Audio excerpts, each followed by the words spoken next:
Hello, my name is David Rodriguez, and welcome to part 2 of our nutrition series. So, real quickly before we get into tricking, I kind of want to talk about at least 3 other sports and competitors who eat intra-competition. That's going to be our powerlifters, our CrossFitters, and our marathon runners. Now first, for our powerlifters, the criteria that kind of really dictates that what they eat during competition is they have a 2-hour weigh-in, so they have to make a weight for their specific weight class. If they go over their weight, they can be potentially put in with a group of people who are much stronger than they are. So typically they some tend to kind of even fast beforehand. And so then when we look at the demands of the sport, they have 9 lifts that they need to do in order to lift the most amount of weight possible. So they get 3 tries at squatting, 3 tries at bench press, 3 tries at deadlift. And now, so all this is ATP PC system, right? Very quick, short, explosive, high intensity movements. And they get 15 to 20 minutes of rest in between each, typically depending on how the meet runs, fast or slow. They'll get 15 to 20 minutes of rest in between each of their lifts. So they'll do squat one time, they get 15 minutes while everybody else is doing their thing. They squat again, 15 minutes, they squat again, 15 minutes, so on and so forth. And then they break, go to bench press. Now, once they have weighed in, and then once they have made their weight or whatever, you'll see them, they eat breakfast, and it can be a normal breakfast, because they'll still typically have quite a bit of time, maybe again another hour or 2 before the meet actually starts, so that they can kind of digest everything. However, they're not going to lean towards fats. They're going to eat more protein and carbohydrate based meals.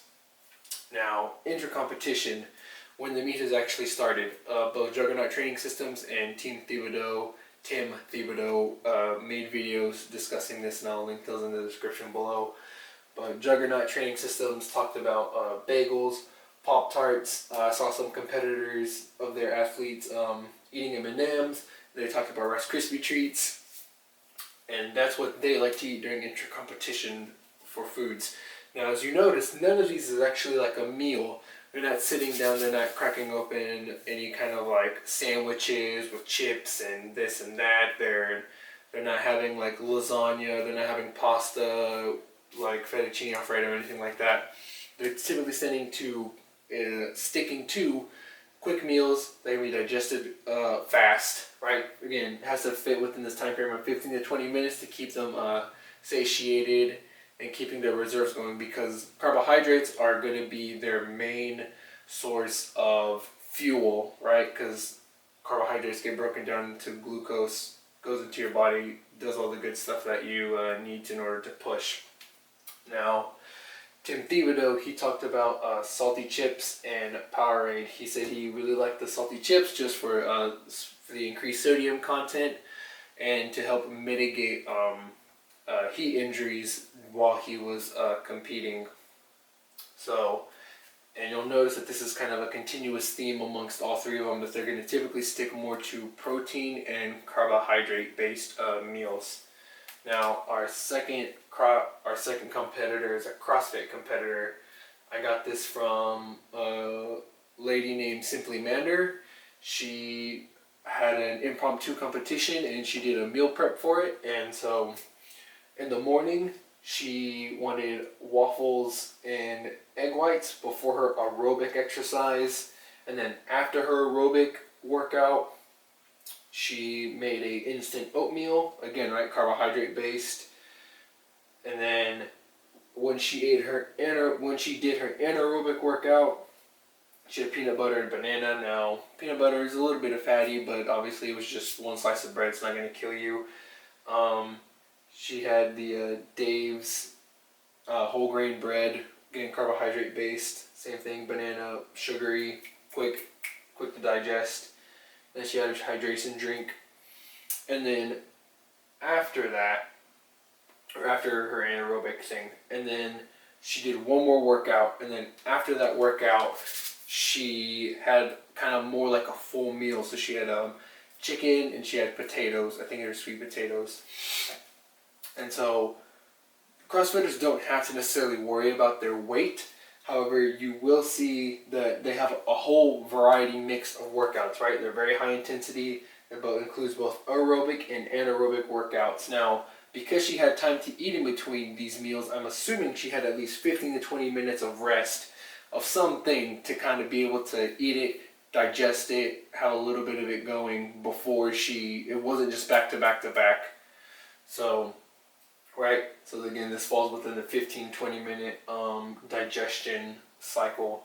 Now our final competitor who kind of eats intra-competition is our marathoner, and they're running 26 plus miles per marathon or ultra marathon, and that ekes into hours and hours of work. So vastly different from these two athletes. Now they get very minimal breaks because they're trying to run obviously this marathon as fast as they can.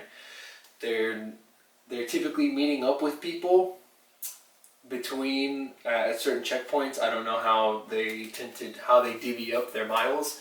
People divvy up their miles, and with them a bigger sticking point was electrolytes. So with the electrolytes, they either in tablet or powder form, or gummy form, whichever was best for them. They would take it every so amount of miles or hours.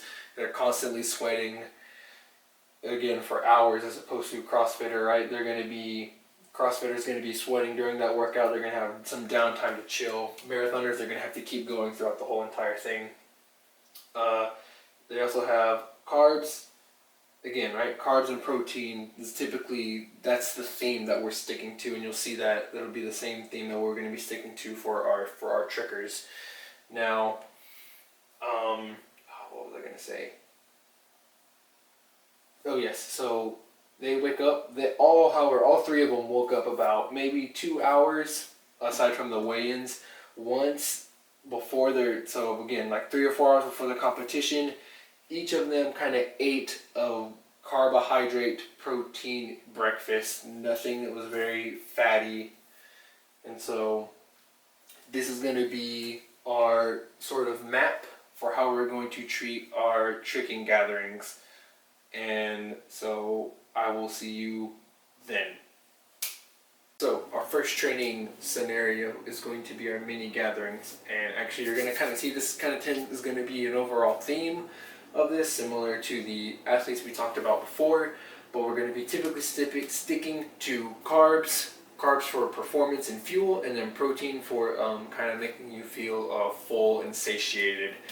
Now, depending on how, so forewarning, I am going about this as if you are going to gatherings, mini gatherings, international gatherings as a sort of competitor. You're taking it as a very serious training session. You are mostly invested in your performance and as getting as much out of your performance as you can. This is not, I'm not going about this in the perspective that you are going to just have fun. So without further ado, let's get to it. So for our first training scenario, mini gathering, right? So the one that I know most is Thrive, and hosted in Colorado by Air State Tricking. I've been to 2 of their mini gatherings, one in January and then one in May. And so if we look at the demands of this specific gathering, it's typically just an elongated open gym. Both sessions that I went to, I believe they went from 7 p.m. to about 12 a.m., 1 a.m. So that's about 5 to 6 hours of training. And so now how are we going to prep to train at that gathering? So for breakfast, we're going to want to try and, man, I'm an idiot. I didn't even put the tea. So we're going to try and stick for something that is light. Now, again, you can have something probably heavy. You can probably get away with it having something a little bit heavier in the morning, just because depending on what time you wake up, you have 12 hours to digest, and you'll be fine, I'm sure. Same thing for lunch. You'll anywhere between light, maybe you could get away with eating a little bit heavier. You'll probably, it's what, 12 p.m.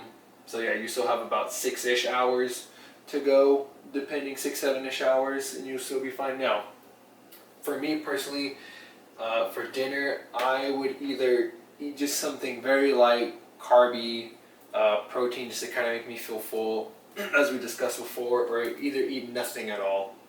I personally do not like to have anything really floating around in me whenever I'm doing any kind of training, both gatherings and normal training.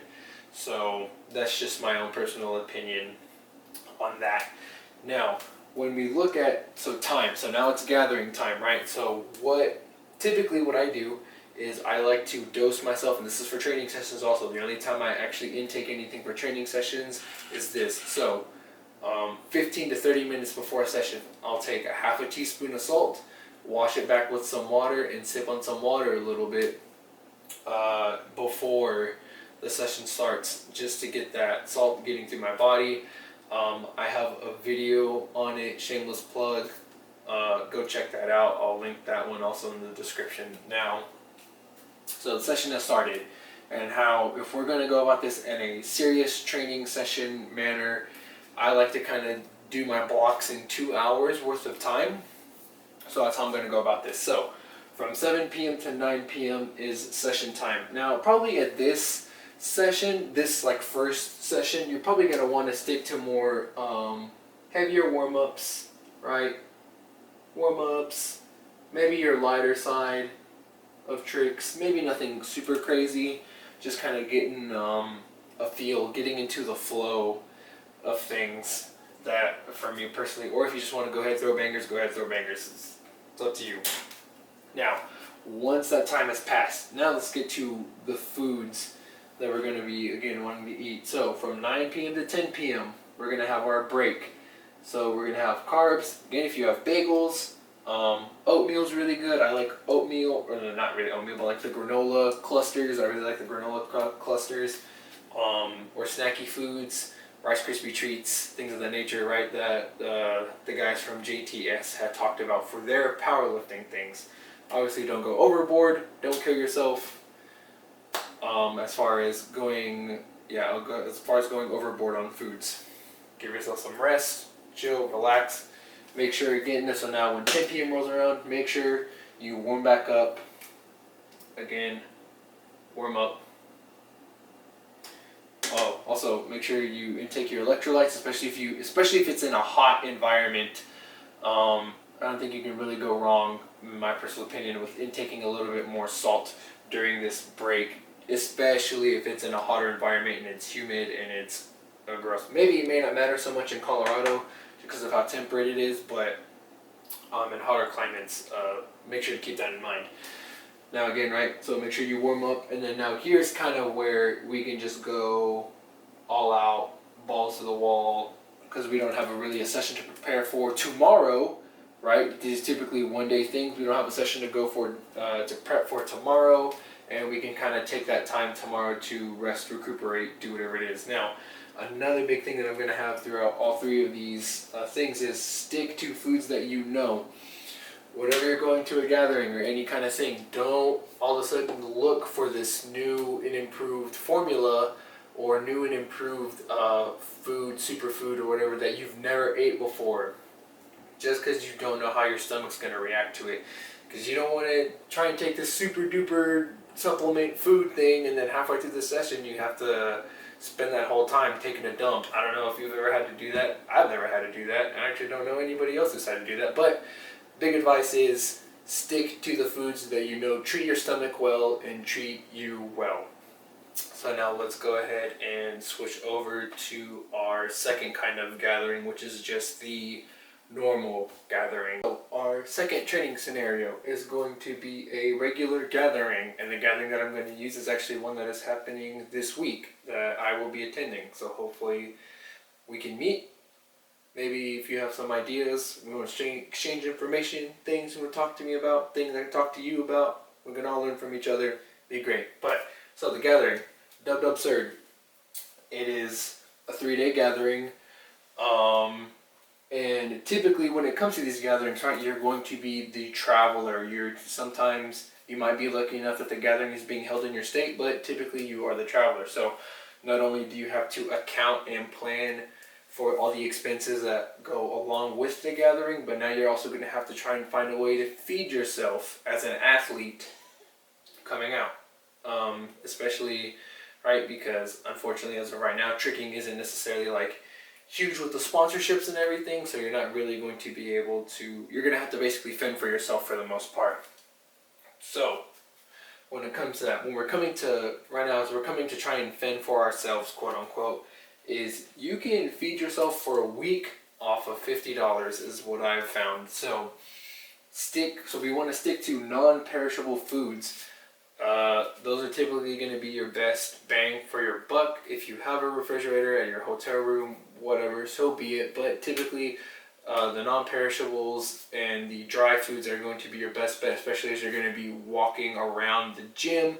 You're going to have your pack on you, whatever. So for me, let's stick to kind of like things like fruits like apples, bagels, granola bars, Rice Krispie treats, Pop-Tarts, trail mix, beef jerkies, banana.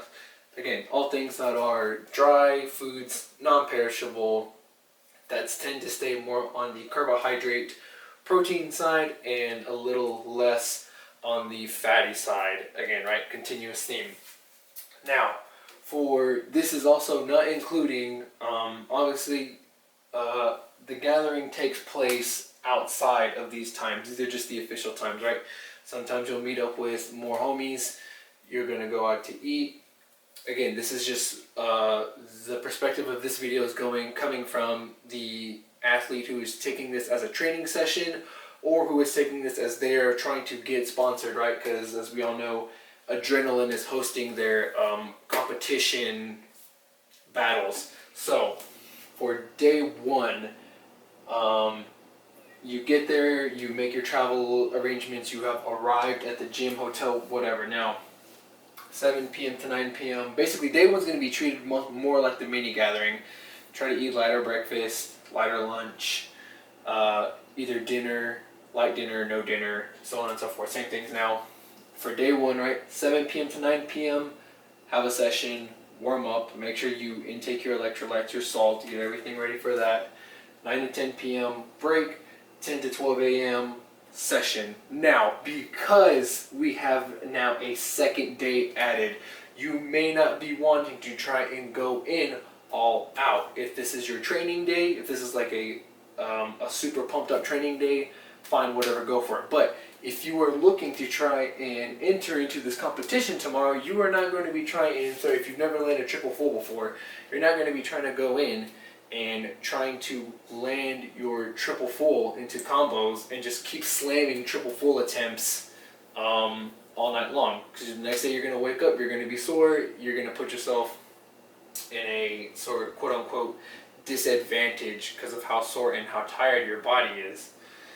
So now let's go ahead and move to day two. Day two goes from 1 p.m. to 6 p.m. Obviously, right? So you might be meeting up with people beforehand, having a grass session, whatever, having breakfast, again, whatever. So I would recommend the same thing now. We'll go real quickly, we'll go over this for the athlete who's competing in the competition. So you notice that every single time that there's an athlete in any sport getting ready for competition, they prep and warm up for hours. You should be doing the same thing. So probably that whole day, right? Just light exercises, just light moving around, making sure you're comfortable with the floor, nothing crazy.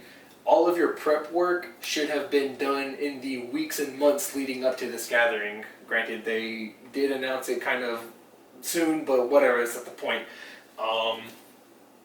The point is that all of you should not be throwing new combos or new things that you have not yet done and not yet tried 4 hours before your competition starts. It's at best cool, you've landed a new thing, and then at worst you look like an idiot because you haven't done your actual prep work and homework before now that you're taking their test.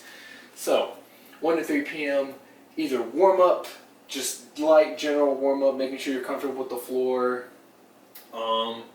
all the way up until about 5 p.m. Now, from 5 to 6 p.m., they haven't really announced the battles. I'm assuming it takes place after 6 p.m. I could be wrong. But from 5 to 6 p.m., or hell, even from 4 to 6 p.m., treat that as your warm-up time. Start getting ready, start getting used to these things, especially if you decided to not do anything and you just continue to rest from 1 to 3 p.m.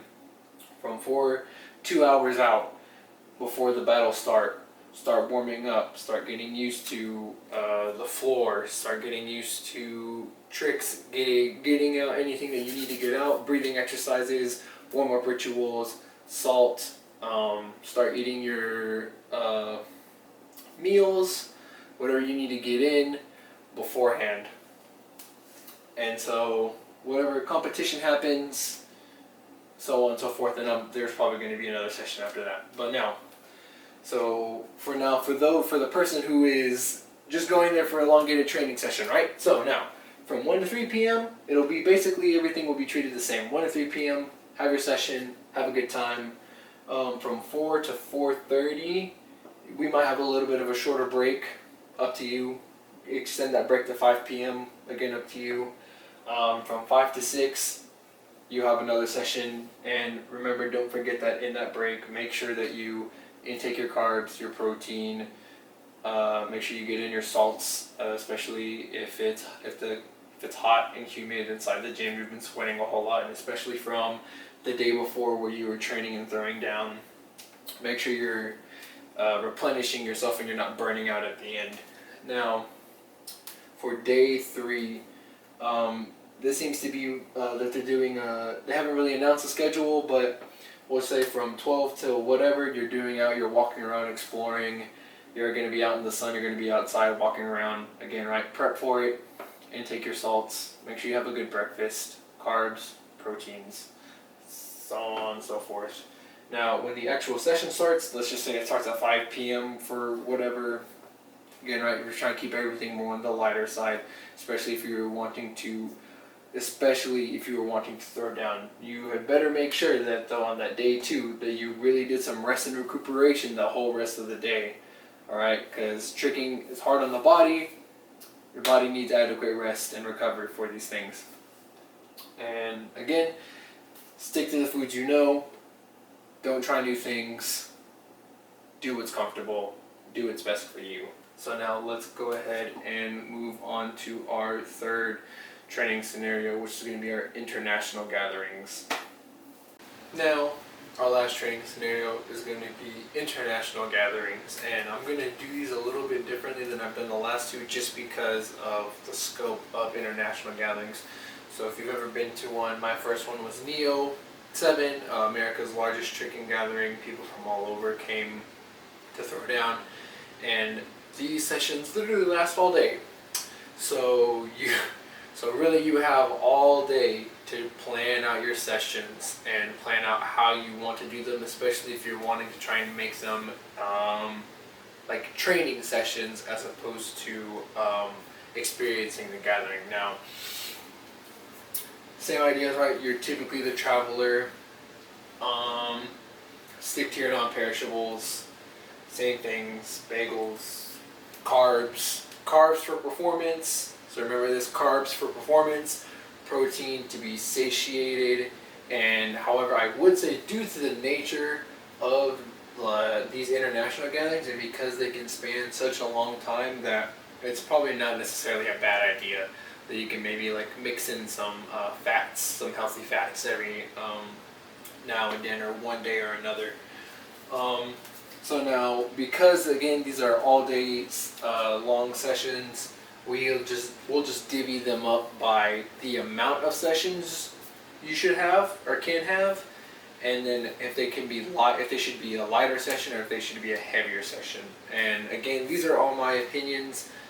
This is definitely not facts or concrete evidence. So if you have your disagreements, that's fine. I understand. If this isn't how you run your sessions, cool. This is just from my perspective and my opinions. Now, for day 1, I would break up these sessions into, again, I like 2-hour sessions, but I'll try and keep everything more on the lighter side, just because it's the first day. Don't really want to wear yourself out. Take about maybe two-ish, 3-hour-ish breaks in between each session. Make sure you're getting good food. Let everything digest. Again, you have all day, basically.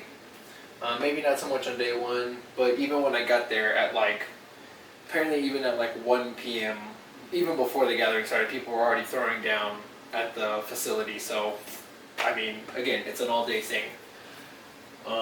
Again, keep everything on the lighter side. And, big things though, big thing, sleep. So, make sure that you get, especially if you're approaching this as an athlete, make sure you are getting an adequate amount of sleep, especially at night, because again, right, these sessions literally go all day and all night, and it was a little rough having to try and sleep when even still half of the gym is throwing down, and anytime anybody lands a huge banger, the whole gym erupts, and it's obviously not optimal conditions for sleeping. So make sure that if you can, you either had a tent or you got a hotel. I know money's tight, but again, this is just looking at it from perspective if we're trying to be athlete mindset. Now day 2, again, literally all day. You have from 12 a.m. at night to 11:59 p.m. that day to throw down, eat, whatever. So from here, again, you can break this up. I recommend having at least 2 sessions, 3, 4 if you're feeling it, ranging from, let's range the intensity from lighter all the way into maybe to your heavier sides as you progress. And again, having 2-3 hour breaks in between each session to make sure that you're fully rested and you're adequate and you're really prepared to go into that next session for whatever reason. Day 3, you're probably going to be destroyed. My recommendation is that you just chill out, just enjoy the gathering. If there's any exploration going on, go with those people, have fun,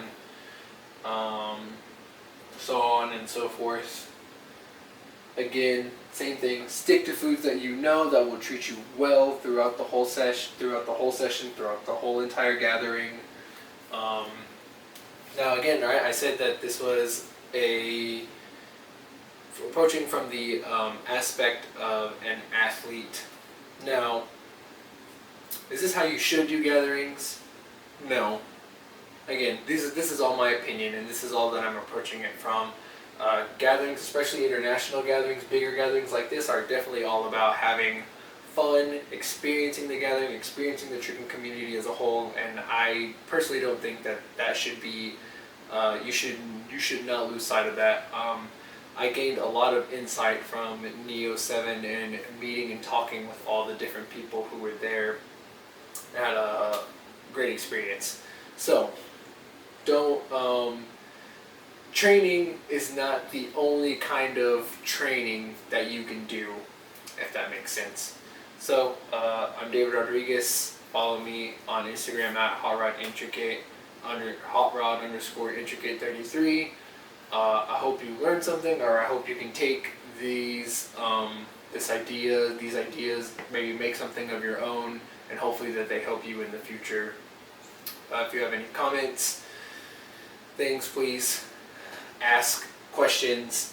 Again, I'll be going to Absurd, so hopefully I'll see you there. If you have any questions, you want to meet me, I would love to meet everybody there. So, peace.